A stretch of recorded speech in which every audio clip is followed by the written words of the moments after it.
Last வாரம் கடைசியா world search history பார்த்தோம். உலகளாவிய ஒரு சபை எப்படி கடவுள் சபையில வரலாற்றுல இடைபடுகிறார், சபை எப்படி பிரியுது, அப்போஸ்தலர் காலத்துக்கு அப்புறம் முற்பிதாக்கள் காலம், அங்கிருந்து ரோமன் கத்தோலிக்கம் உருவாகுது. ரோமன் கத்தோலிக்கத்துல சிரியன் ஆர்த்தடாக்ஸ் சொல்லி ஆர்த்தடாக்ஸ் சபைகள் தனியா பிரியுது. அப்புறம் ரோமன் கத்தோலிக்கம் முழுமையா சபையெல்லாம் தான் கண்ட்ரோல்ல கொண்டு வந்த உடனே ஆண்டவர் சீர்திருத்தத்தை உண்டு பண்றார். சபையை ரோமன் கத்தோலிக்கத்துல இருந்து புரொட்டஸ்டன்ட் சர்ச் உருவார். புரொட்டஸ்டன்ட் சர்ச்சுக்குள்ள தான் நிறைய மாறி மாறி பிரிஞ்சு போறாங்க. அப்ப ஒரு கூட்டம் கம்ப்ளீட்டா ரோமன் கத்தோலிக்கத்துல இருக்கிறாங்க, இன்னொரு கூட்டம் பாரம்பரிய ஆர்த்தடாக்ஸ் சபையில இருக்கிறாங்க, மூணாவது லுத்தரன், ஃபர்ஸ்ட் லூத்தர் சபையை உருவாக்குறார். அங்கிருந்து மெத்தடிஸ்ட் வருது, அங்கிருந்து ஆங்கிலிக்கன் சபை வருது. அப்படி ஒவ்வொன்றா பிரிஞ்சு போறதை நம்ம அதுல கவனிக்கிறோம். இன்னைக்கு நம்ம பாப்டிஸ்ட் சபையை நம்முடைய வரலாற்றை குறிச்ச சில அடிப்படையான காரியங்கள் கடந்த வாரத்துல அந்த ஃபர்ஸ்ட் பேஜை வாசிச்சிட்டோம். இருந்தாலும் அதுல சில விஷயங்களை சொல்லிட்டு நம்ம ரெண்டாவது பேஜை நம்ம பார்க்கலாம். முதல்ல இந்த பாப்டிஸ்ட் சபையினுடைய தோற்றத்தை பார்க்கும் பொழுது அது முதல்ல 17ஆம் நூற்றாண்டுல இங்கிலாந்துல ஏற்பட்ட சீர்திருத்தம் சொல்லி பார்ப்போம். அது லூத்தர் சரியா சீர்திருத்தம் பண்ணலன்றதுக்காக தான் ஆங்கிலிக்கன் சபை வந்துச்சு. ஆங்கிலிக்கன் சபை இருக்கக்கூடிய சிஎஸ்ஐ, சிஎன்ஐ, மெத்தடிஸ்ட் சபைகள் இது எல்லாமே ஆங்கிலிக்கன் சபைகளுடைய வளர்ச்சியை தான் நம்ம பார்க்கிறோம். சரிங்களா? அப்ப அதுல இங்கிலாந்துல உள்ள சபைகள் தான் பெரும்பாலும் இந்த ஆங்கிலிக்கன் சபை. அதுல இருந்தா பிரெஸ்பிட்டேரியன் சபைன்னு சபை வந்துச்சுங்களா? இப்ப அந்த ஆங்கிலிக்கன் சபைகள் இருந்துதான் பாப்டிஸ்ட் பிரிகிறாங்க. அதுல பிரிந்ததுக்கு முதல் காரணம் வந்து குழந்தை ஞானஸ்தானம் வேதத்துக்கு எதிரானது. ஏன்னா ஆங்கிலிக்கன் சபையில குழந்தை ஞானஸ்தானம் இருந்துச்சு. ஏன் ஆங்கிலிக்கன் சபையில இருந்துச்சுன்னா ரோமன் கத்தோலிக்கும் குழந்தை ஞானஸ்தானம் கொடுத்துச்சு. ஆர்சி சர்ச் தான் இந்த குழந்தை ஞானஸ்தானத்தை அறிமுகப்படுத்துறாங்க. அதுக்கு ஒரு வரலாறு இருக்கு. அப்ப அது வேதத்துல சொல்லப்படலன்னு சொல்லி விசுவாசிகளுக்கு வயது முதிர்ந்தவர்களுக்கு முழுக்க ஞானஸ்தானத்தை கொடுக்கணுன்றதுக்காக அதுல இருந்து விலகி வர்றாரு. அதுல முதல்ல ஜான் ஸ்மித் வர்றாரு 1619.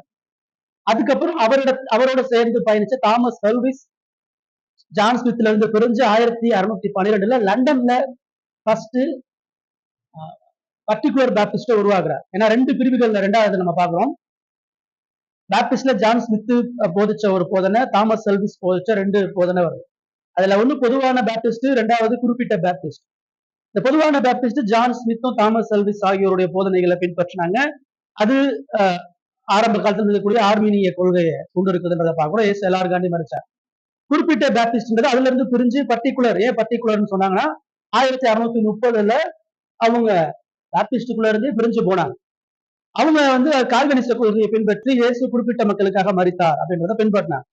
இப்போ அந்த குறிப்பிட்ட பாப்டிஸ்டுகளுடைய வரலாறு தான் நம்ம பார்க்க போறோம். ரெண்டாவது குறிப்பிட்ட பாப்டிஸ்டுகளுடைய பெயர் காரணத்துல இருந்து வாசனம் கீழே இருந்து வாசனம்.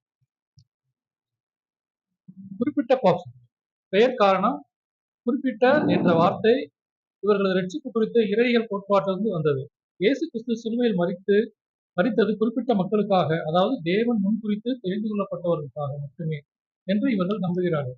இதற்கு மாறாக பொது பாப்டிஸ்டுகள் கிறிஸ்து உலகத்தில் உள்ள எல்லா மக்களுக்காக மரித்தார் என்று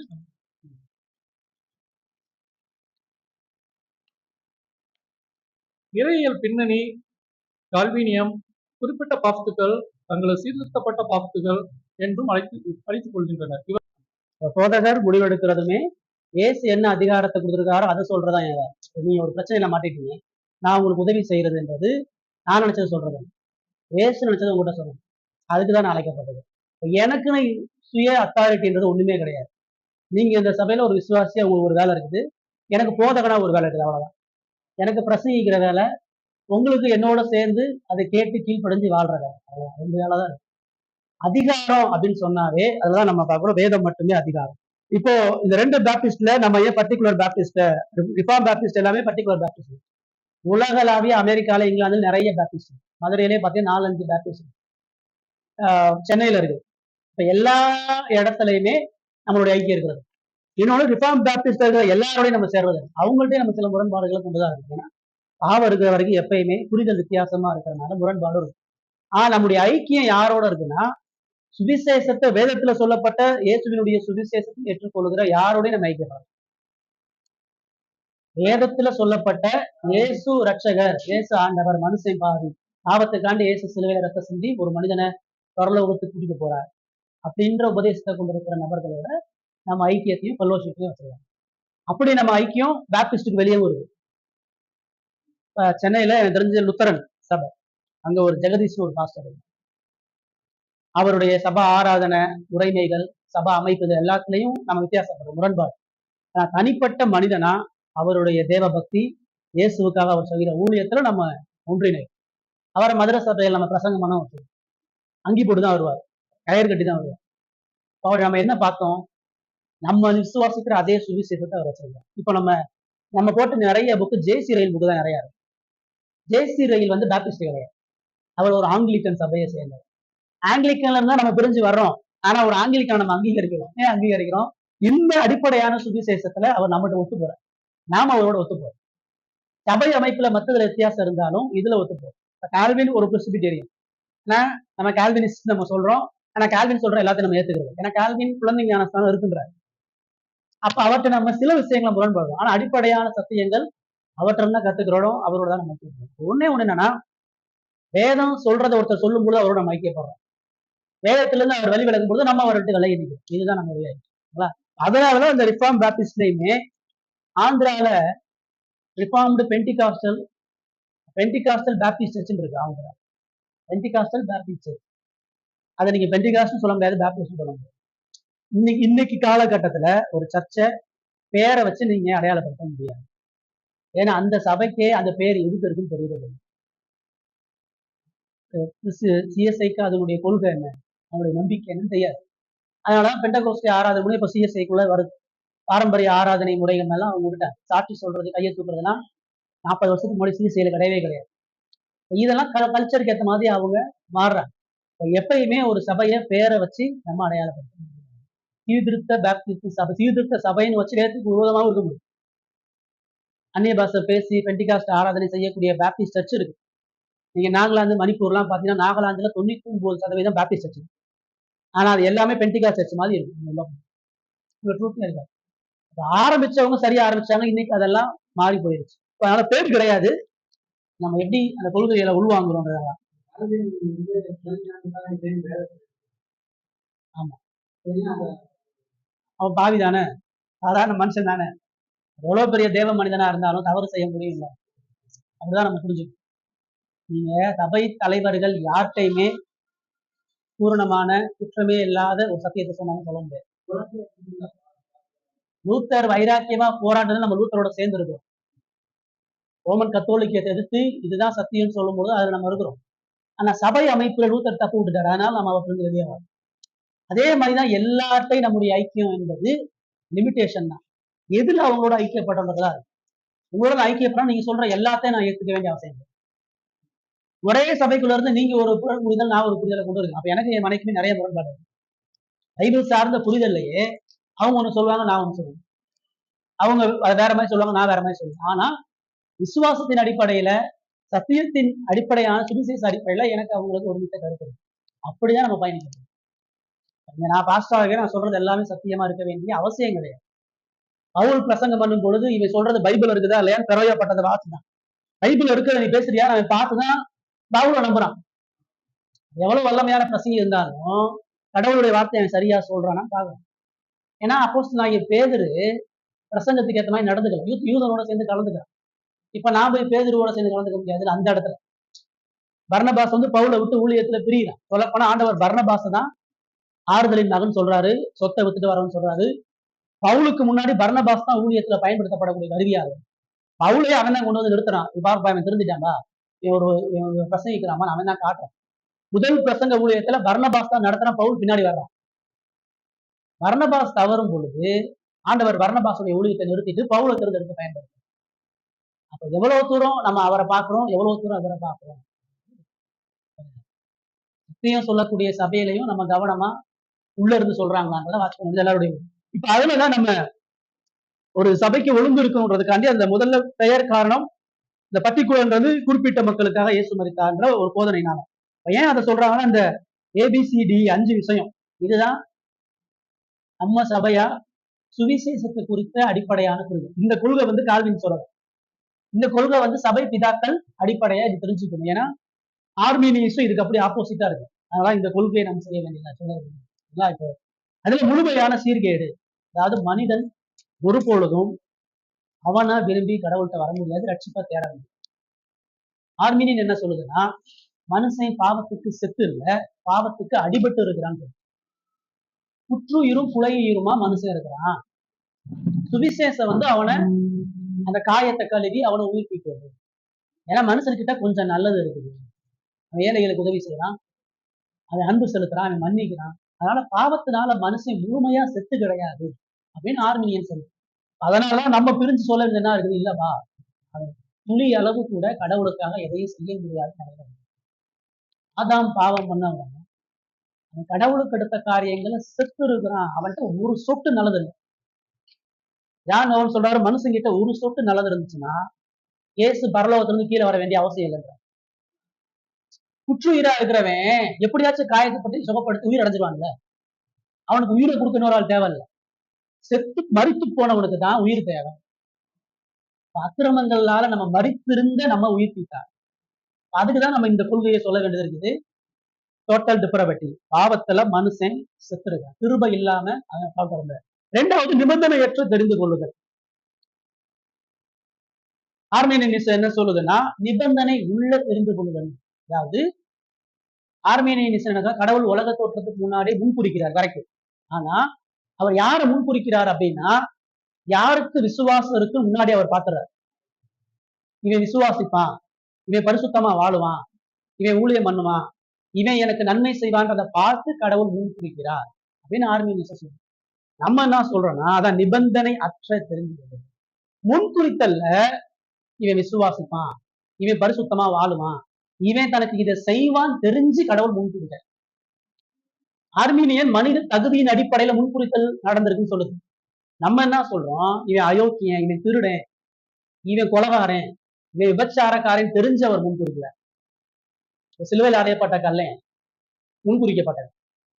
சாகுற வரைக்கும் திருட்டுதான் பண்ண. இப்ப அவன் நித்தியத்துல எப்படி முன்குறிச்சாரு? அதுக்கப்புறம் அவன் வாழ்வதற்கான எந்த வாய்ப்பு இல்லை. வாழ்ந்திருந்தால் அந்த வாழ்க்கையின் அடிப்படையில் அவன் முன்குறிக்க. கடவுள் உங்க நித்தியத்துல முன்குறிச்சிருக்காருன்னா சரி, காலேபு சில பாவங்களை விட்டு திருந்துவாரு, விசுவாசிப்பாரு, அப்படிலாம் நினைச்சு முன்குறிக்க. எந்த நிபந்தனையும் இல்லாம எந்த தகுதி எதிர்பார்க்காம முன்குறிக்க. அதான் நம்ம சொல்றோம். மூணாவது, இப்ப அந்த நிபந்தனையற்ற முன்குறித்தல் அடிப்படையானதான் குறிப்பிட்ட மக்களுக்கான மரணம் நம்ம சொல்றோம். இது நம்ம இன்னொரு முறை டீட்டெயில்டா பைபிள் வசனத்தோட அதை நம்ம சிந்திப்போம், சரிங்களா? இப்ப நாலாவது, நிராகரிக்கப்பட முடியாத கிருபை அப்படின்னா என்னது? ஆர்மீனியன் கிருபை என்ன சொல்லுது அப்படின்னா, கடவுள் ஒருத்தன் அழைக்கும் பொழுது அந்த அழைப்பை அவனால் நிராகரிக்க முடியும். கடவுள் ஒருத்த வான் கூப்பிட்டா நான் வர முடியாது, நான் இங்கதான் இருக்கேன்னு ஒருத்தனால சொல்ல முடியும். அவனுடைய தீர்மானத்தினாலதான் அவன் பரலோகம் போறான். அவன் கடவுள் வேணும்னு தீர்மானிக்கிறனாலதான் விசுவாசிக்கிறான். அவன் கடவுள் வேணாம் தீர்மானிக்கிறனாலதான் நரகம் போறான் அப்படின்னு சொல்லுது. இப்போ அங்க கடவுளுக்கு ரட்சிக்கக்கூடிய வல்லம் இருந்தாலும் மனிதனால நிராகரிக்கக்கூடிய வல்லம் இருக்குது. கடவுள் கூப்பிட்டாலும் மனுஷன் இருதயத்தை கடினப்பட்டு இருக்க முடியும் அப்படின்னு சொல்லி நம்ம என்ன சொல்றோம் அப்படின்னா, நிராகரிக்க முடியாத கிருபை. கடவுள் கூப்பிட்டாருன்னா எவனும் வர முடியாதுன்னு சொல்லவே முடியாது. லாசருவே வெளியே வானா பிணத்துல இருந்து எந்திரிச்சு வெளியே வந்து உட்காரணும், அதான் வேலை. இந்த எந்திரிச்சு படுக்கை எடுத்துக்கொண்டு நடந்து போயிடணும், அதெல்லாம் நடக்க முடியாதுன்னு சொல்ல முடியாது. நிராகரிக்கப்பட முடியாத கிருபை என்பது ஒரு பாவியை கடவுள் அழைக்கும் பொழுது அந்த அழைப்பை அவனால நிராகரிக்க முடியாது. சவுலு எல்லா கிறிஸ்துவ சபையை அடிச்சு நொறுக்கிட்டு இருக்கிறான். இயேசு ஒரு பொய்யான தெய்வம், மேசியாரன் அடிச்சு நொறுக்கிறான். கடவுள் மத்தியான வேலை அவன் அடிச்சா, நான் தான் முழு உதைக்கிறது உனக்கு கடினம், நான் தான் இயேசுன்றான். அதெல்லாம் நான் அவனை நம்ப முடியாது. நான் தான் அவன் சபையெல்லாம் அடிச்சிட்டு இருக்கிறேன், வாட்டெல்லாம் கொண்டுட்டு இருக்கிறேன், நீ என்ன கடவுள்ன்ற? அவர் சொல்லி பேசின உடனே என்ன சொன்னான், ஆண்டவரே நான் என்ன செய்ய சித்தமா இருக்கேன். இதுதான் நிராகரிக்கப்பட முடியாது. அவன் எவ்வளவு அயோக்கியனா இருந்தாலும் நாகமான், பைபிளை நீங்க யாரெல்லாம் எடுக்கிறீங்களோ எல்லாரும் கடவுள் அழைச்சாருன்னா அவன் எவ்வளவு கொலகாரனா இருந்தாலும் திருடனா இருந்தாலும் வரணும். தகையவே நீங்க வா, உன் வீட்டுல நான் சாப்பிடணும், அதெல்லாம் நீங்க வராதீங்க அப்படிலாம் சொல்ல முடியாது. கடவுள் நித்தியத்துல உங்களை முன்குறிச்சு இந்த பூமியில சுவிசேஷத்துல அழைக்கிறார். சத்தியம் சொல்லும் பொழுது உங்க பேரை சொல்லி வான்னு கூப்பிடுறேன், என் ஆடைய சத்தத்துக்கு செவி கொடுக்கிறது அவைகள் எனக்கு பின் செல்கிறது. என் ஆடு நான் வரமாட்டேன்னா சொல்ல முடியாது, போமாட்டேன்னு சொல்ல முடியாது. அப்ப எவனும் இயேசு ஒருத்தனை அழைக்கும் பொழுது அந்த அழைப்பை எவனாலையும் நிராகரிக்க முடியாது. ஏன்னா வல்லம் அவர்கிட்ட இருக்கு, அழைக்கிறவர் அவர். ஆர்மீனியன் சொல்ல நிராகரிக்க முடியும், அவங்க இருதயத்தை அடைக்க முடியும் சொல்லு.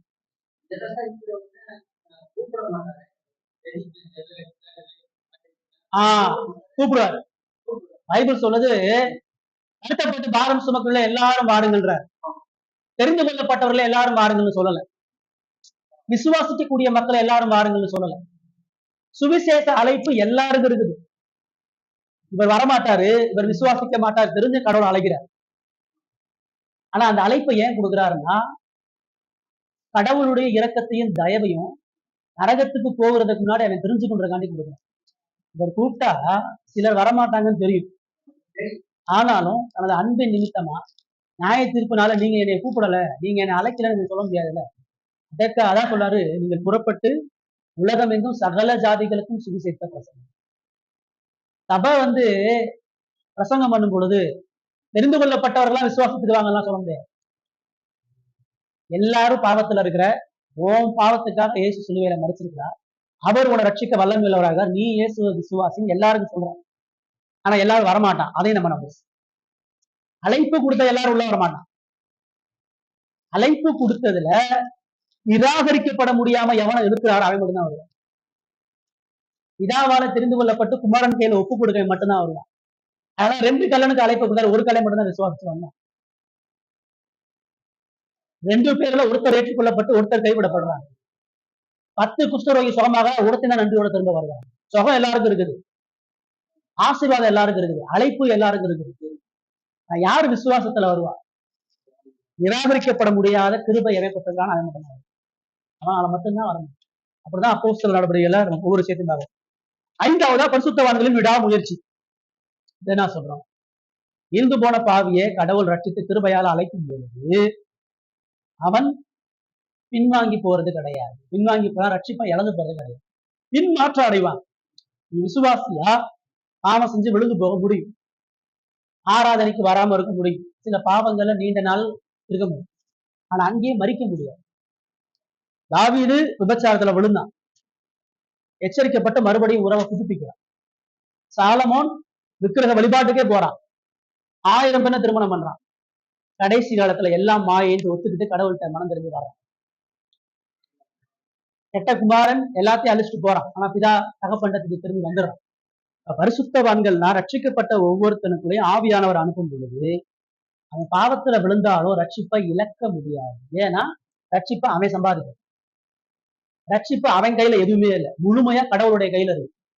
அவர் தெரிந்தெடுக்கிறாரு, அவர் அழைக்கிறாரு, அவர் மன்னிக்கிறாரு, அவனை பரிசுத்தப்படுத்துறாரு, அவனை மகிமையில சேர்க்கிறாரு. அதாவது விடாமுயற்சி. கடவுள் எல்லாத்தையும் செஞ்சாலும் விடாமுயற்சியா நம்ம கடவுளை தேடணும்.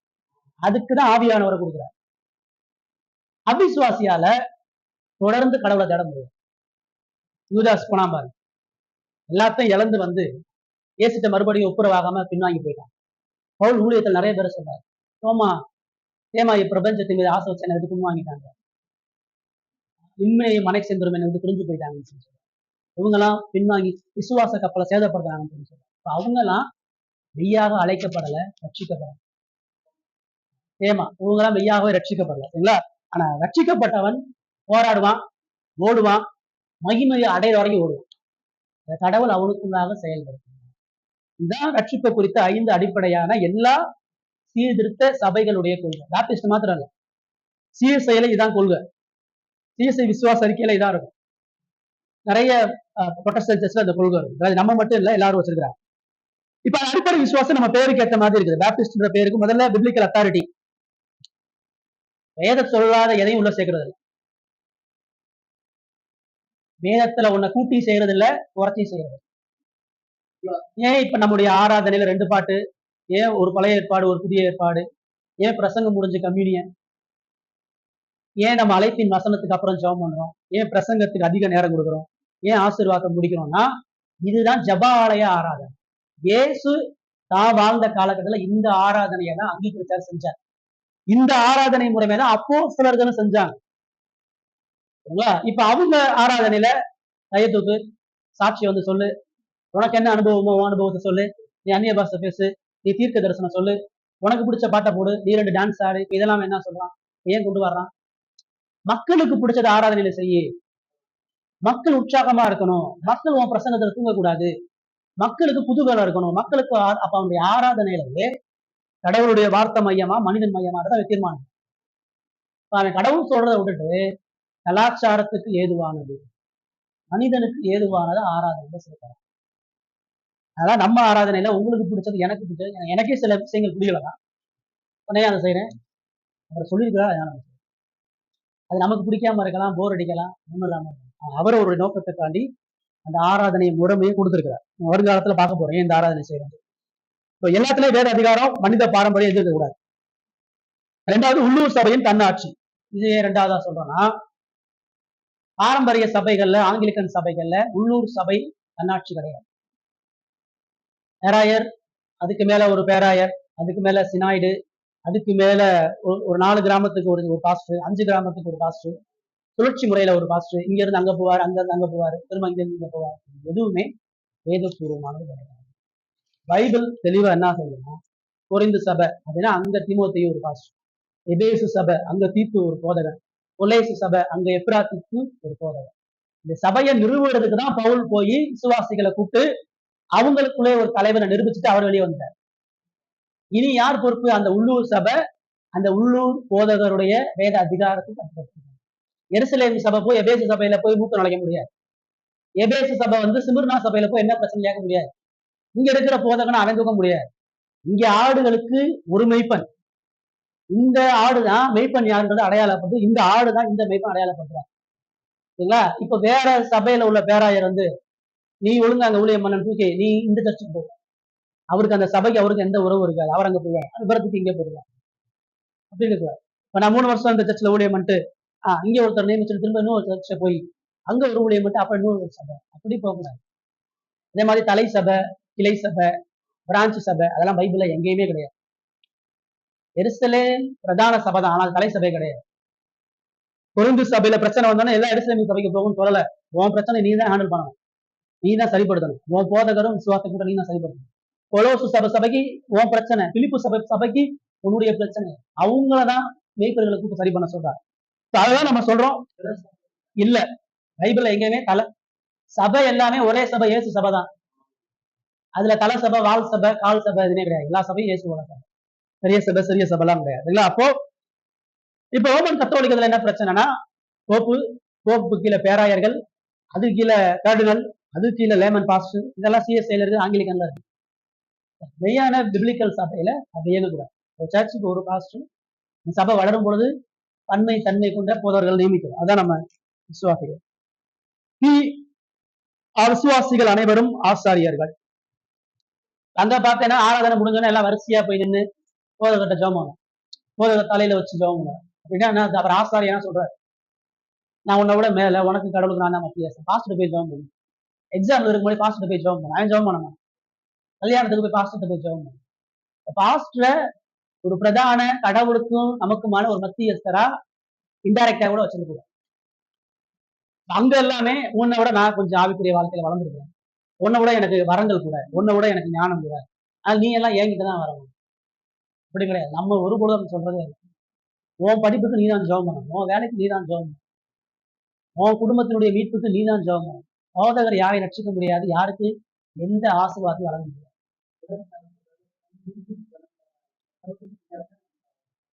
அது உலகம் சொல்லுது, பைபிள் அப்படி சொல்லல. ஒவ்வொருத்தரும் தனி முறையில தேடணும்.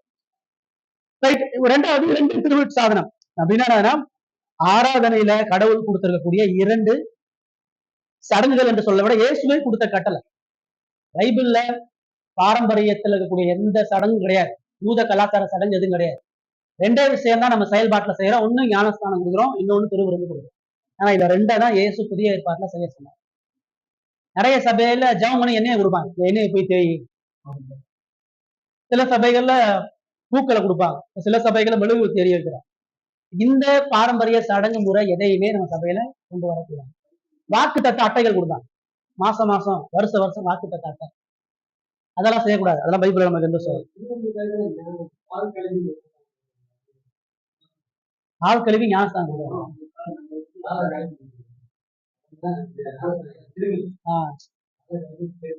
இயேசு சீசர்கள் கால கழுவுனால அதை செய்யறோன்றாங்க. இயேசு ஒவ்வொருத்தனும் காலை கழுவிட்டு போய் திருவந்தடுன்னு சொல்ல.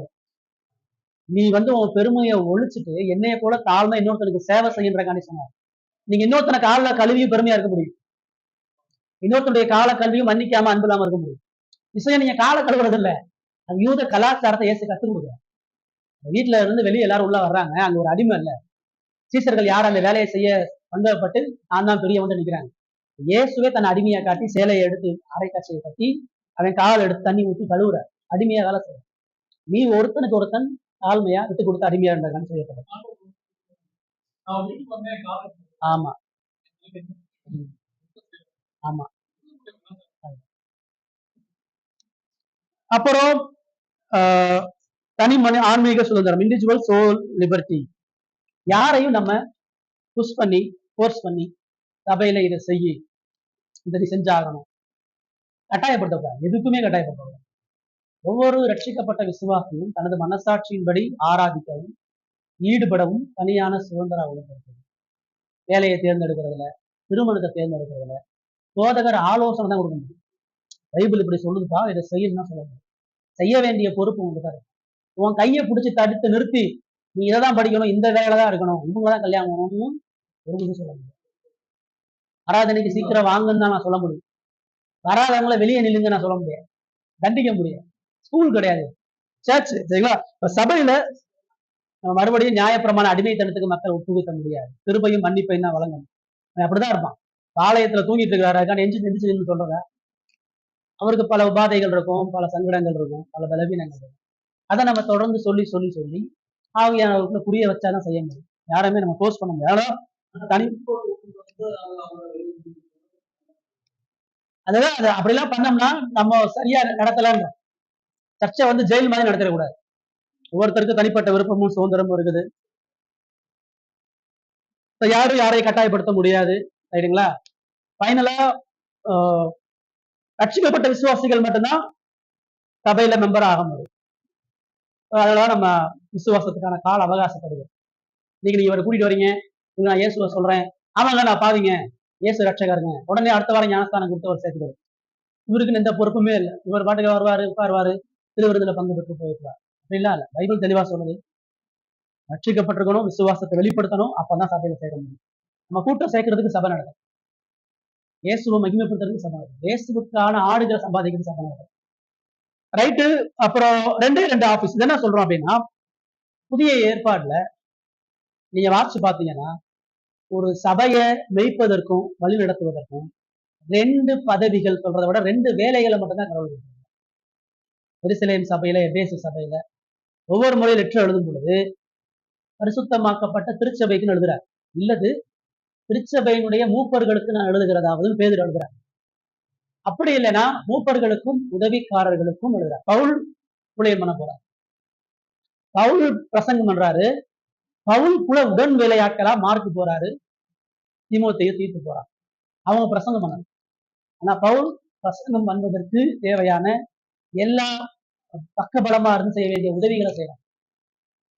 தங்க வைக்கிறது, சாப்பாடு கொடுக்கறது, ஊழியத்துல அவர் வழி நடத்துறது, மக்களை ஆர்கனைஸ் பண்றது, இந்த வேலையை செய்யறாங்க. 2 வேலை, 2 பொறுப்பை சபையில கொடுக்குறாரு. ஒண்ணு மூப்பர்கள், இவங்க வந்து சபைய ஆவிக்குரிய சத்தியத்துல நடத்துகிறவர்கள். எருசலேம் சபை அப்போஸ்தலர் நடவடிக்கைகள் நீங்க வாசிச்சு வந்தீங்கன்னா பேதுரு பிரசங்கம் பண்றாரு, மக்கள் சேர்ந்துட்டே வர்றாங்க. இப்ப அங்க ஒரு பிரச்சனை வருது, விதவைகள் கவனிக்கப்படாது. உடனே அங்க இருக்கக்கூடிய அப்போஸ்தலர்கள் ஒண்ணு சேர்ந்து அவங்கள தனியா பிரிச்சு நீங்க விதவைகளை கவனிங்கன்னு சொல்லல. விதவைகளை கவனிக்கிறதுக்கு ஒரு ஆள் தேவைப்படுது. அவங்களதான் என்ன பண்றாங்க, உதவிக்காரர்களா நியமிக்கிறாங்க.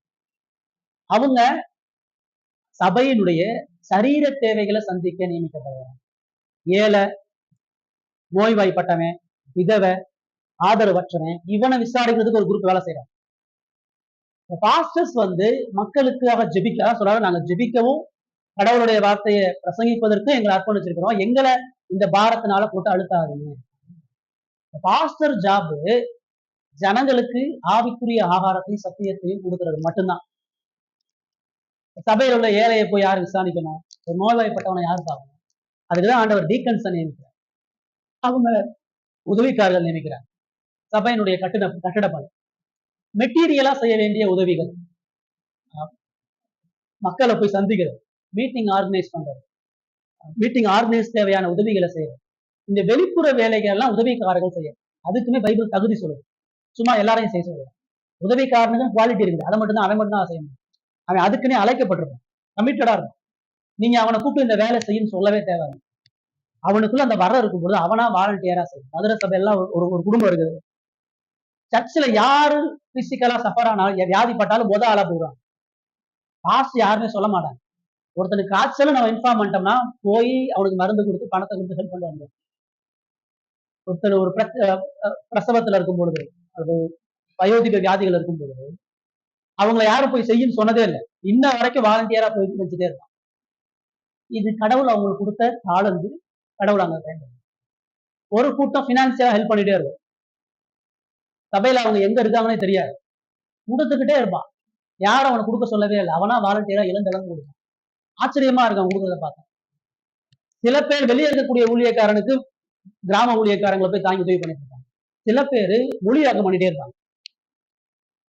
இங்கிலீஷ் புக்கை தமிழ்ல மொழிபெயர்த்து கொடுக்கணும். ட்ராக்ஸ் இதெல்லாம் நீ இதை செய்யு, நீ இப்படி பண்ணுன்னா சொல்றது. அவனுக்குள்ள அந்த வர இருக்கிறத தெரிஞ்சு அவனா இன்வால்வ்மெண்டா செஞ்சுட்டே. இப்படிதான் ஆதி சபையில அப்போஸ்தலர்கள் செயல்படுறாங்க. இப்படிதான் சபையில ஆண்டவர் ஒவ்வொரு விசுவாசம் வச்சிருக்காங்க. ஒரு சபையில ஒருத்தன் இணையும் பொழுது அவன் ஆக்டிவா செயல்படும். அவன் விசிட்டர் கிடையாது, அவன் பங்காளனா இருக்கான். அந்த பங்காளர்களை தான் ஆண்டவர் இங்க மூப்பர்களையும் உதவிக்காரர்களையும், அதாவது ஆவிக்குரிய காரியங்களை சந்திக்கிறவங்க ஒருத்தவங்க, சரீர காரியங்களை சந்திக்கிறவங்க. இன்னைக்கு பல பாரம்பரிய சபைகள், பெண்டிகாஸ்ட் சபையில இந்த 2 வேலையும் ஒருத்தர் தான் பண்ணுவார். வியாதிஸ்தர்களை பாக்குறதும் பாஸ்டர் வேலை. அவர் போய் பேசுவாரு. குழந்தை பிறந்தாலும் அவர் தான் போவாரு. வீட்டு ஃபங்க்ஷனால அவர் தான் போவார். அவரே சர்ச்சில் இருக்கிற எல்லா வேலையும் பார்க்கறது இல்லை. மக்களுக்கு அவர் அந்த வேலையை மக்களுக்கு பகிர்ந்து கொடுக்கறது இல்லை. மக்கள் அதை செய்யணும்னு சொல்லி கொடுக்கறது இல்லை. மக்களும் அதை இன்வால்வ்மெண்டா அது அவருடைய வேலை இல்லைன்னு சொல்றது. ஏன்னா வேதத்தை படிச்சாதான் போதவருடைய பணி என்ன, அவருடைய லிமிடேஷன் என்ன. பைபிள்ல எங்கேயாச்சும் பவுல் ஒரு கல்யாணத்தை நடத்தினாரு இருக்குதா? ஒரு குழந்தைக்கு பேர் வச்சாருன்னு இருக்குதா? வியாதியஸ்தர்களை தேடி போய் மருந்து கொடுத்தாருன்னு இருக்குதா? விதவைகளை விசாரிச்சாங்கன்னு இருக்குதா? அப்போஸ்தலர்களுடைய பணி எல்லாம் பாத்தீங்கன்னா சுவிசேஷத்தை பிரபல்யப்படுத்தி சபையை கட்டுறதா அவங்களுடைய வேலை. சபையில் இணையக்கூடியவர்கள் தான் அவங்களுக்கு கொடுக்கப்பட்ட ஒவ்வொரு வரத்தையும் சபையில பயன்படுத்தி. இப்போ எல்லாருக்கும் பொறுப்பு இருக்கும். அவங்களுடைய வரத்துக்கு ஏற்ற வேலையை செஞ்சுட்டே இருக்காங்க. இப்ப சபை சமாதான கட்டுல ஒருமைப்பாடோட சேர்ந்து இதெல்லாம் வேலை சொல்ல அதான் நம்ம நம்புறோம். அடுத்து செப்பரேஷன் ஆஃப் சர்ச் ஸ்டேட். நாடு வேற சபை வேற. இது ஏன் சொல்றோம் அப்படின்னா, ரோமன் கத்தோலிக்க நாடு சபை ஒண்ணுதான் இருந்துச்சு. போதகர் தான் நாட்டை வழிநடத்துவதற்கான ராஜாக்களை ஏற்படுத்த முடியும். போதகருக்கு தான் கடவுளுடைய ஞானம் இருக்குது. அதனால அவர் தான் ராஜாவையும் தலைவர்களை ஏற்படுத்த சொல்றாங்க. ஆங்கிலிக்கன் சபை பிரிஞ்சு வந்ததுக்கு அப்புறம் ஆங்கிலிக்கன் சபை இங்கிலாந்து அரசர்களுக்கு கீழ்ப்படுகிறதா. அப்ப போப்பு ராஜாக்களை நியமிச்சது போல ராஜாக்கள் போதகர்கள் நியமிக்க ஆரம்பிச்சிட்டாங்க. ஆங்கிலிக்கன் சபையில இங்கிலாந்து அரசர்கள் தான் சபையில பேராயர்களையும் ஆயர்கள் நியமிச்சது. ரெண்டுமே தப்பு. அதான் நம்ம வேலைக்கு என்ன சொல்றோம், சபை வேற அரசாங்கம். அரசாங்கத்துடைய ராஜா அவனுடைய பணியை செய்யணும். சபை நம்ம கடவுளுடைய ராஜ்யத்திற்கு நம்முடைய பணியை செய்யணும். இதுதான் 5 முக்கியமான பிரிவுகள். இது நமக்கு தெரியணும். இது வேலை சொல்லுது. இதுக்கு பல வேற வசனங்களை ஆதாரங்களை நம்ம தொடர்ந்து கவனிக்கலாம். 1:30 மணி ஆச்சு. இந்த பகுதியை நம்ம அடுத்த வாரம் சந்திக்கலாம். இதுல எதுவும் உங்களுக்கு கேள்வி சந்தேகம் தான் கேட்கலாம். இந்த பின்னாடி இந்த சார்ட்டை பாத்துருங்க, அப்ப இன்னும் கொஞ்சம் நல்லா புரியும். ஃபைனலா அந்த சார்ட்டை பாத்தீங்கன்னா ஓரளவு புரியும். இந்த சார்ட்ல நம்ம கவனிக்கணும் பாப்டிஸ்ட் சபைகளுடைய தோற்றம் வரலாறு. 17ஆம் நூற்றாண்டுல இங்கிலாந்துல ஏற்பட்ட அந்த சீர்திருத்தவாதிகள் அவங்ககிட்ட இருந்து பிரிஞ்சு நம்ம 1609 தாமஸ் கல்வின் ஆரம்பிக்கிறாரு.